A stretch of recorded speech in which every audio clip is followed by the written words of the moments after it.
The threat of 50% U.S. tariffs loom large at this Richmond plywood manufacturer. The duties will impact roughly $28 billion worth of Canadian exports, including 20% of sales here, a lot of the high-end product they produce. So 50% tariff is not a margin that we can absorb, nor is it something that U.S. customers will be willing to pay. The Prime Minister was in Newfoundland on Monday, and he says he expects to speak with President Trump before Wednesday's deadline.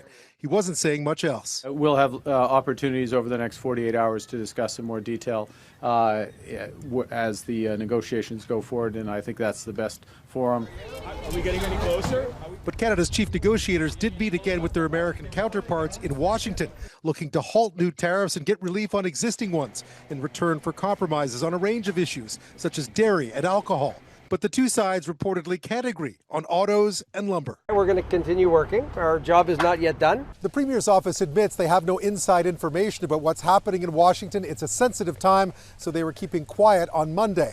But if these tariffs are imposed, British Columbians will feel it. Our estimates with BC has about 13% in terms of that U.S. share of those exports that take a hit, and this is a little bit higher than Ontario and Quebec. So far, the Premier is reluctant to make any concessions, such as returning U.S. alcohol to BC shelves without tariff relief for key industries such as forestry.